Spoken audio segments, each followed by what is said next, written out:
Hey y'all, my name is Megan Copeland. I'm a mom of 4 in Austin, Texas, and a co-founder of a women's ministry called His Beloved of Texas. So, how many of you guys are living a little bit of chaos right now? Our world is upside down. Everything we thought was going to be this summer is not the way it was. Our kids are struggling.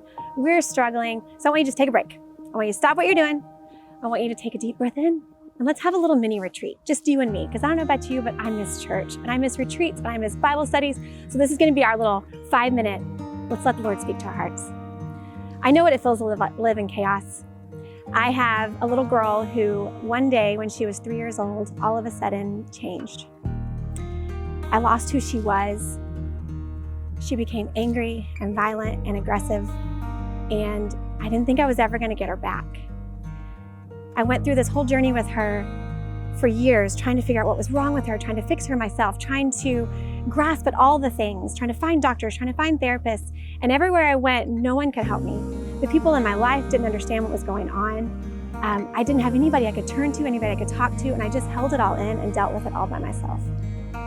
And one day, God whispered to my heart, I'm gonna heal your daughter. And it took years. And my timing was so different than his timing. But along the way, he taught me what it means to be still. Now, I don't know about you guys, but the words be still kind of make the hair on the back of my neck stand up a little bit because I don't want to be still. I'm a mover and a shaker and I do things. But that's not necessarily what he meant by be still. He meant wait for me, trust me, know that I am good, that I love you, that I have your best interests at heart, and just be patient.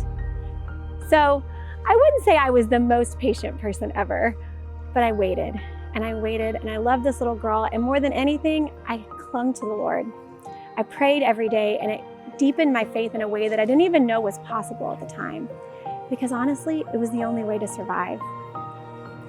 And in a series of events that could only be called a miracle, we started praying a 54-day rosary novena leading up to the feast day of Our Lady of Fatima. And on her feast day, a friend from out of the blue called and said, I work for a doctor's office and I think your child might have pandas. Sure enough, she did. We got her diagnosed. Still took 2 more years to get the right medicine for her. And my story of being still reminds me of the story of Exodus. You guys know the story of Exodus, yes? The Israelites are enslaved in Egypt and it was the worst suffering they could imagine. And God loved them so much, he wanted to rescue them. He wanted to take them out of that slavery. And so he gave them this plan. He said, okay, you guys are gonna be ready tomorrow and you're gonna run, be ready to go. And so they did. And they got up and they took off and they ran. And God was protecting them. God was loving them all the way through this.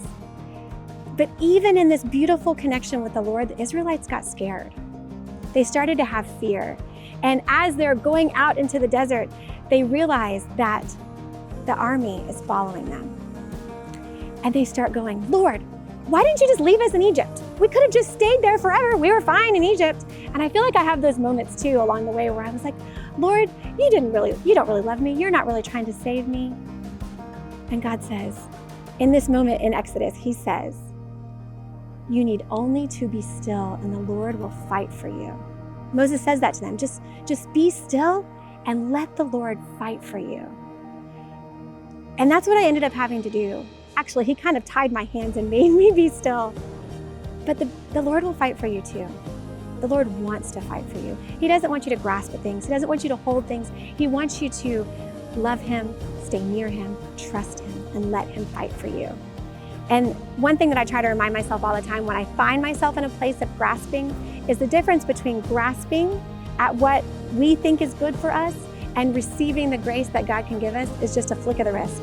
Grasping, receiving.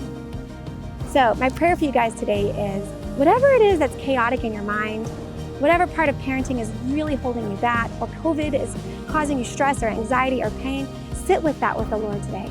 Let him speak into it and trust him. Trust that he is good, that he knows you better than you know yourself, and that he will fight for you.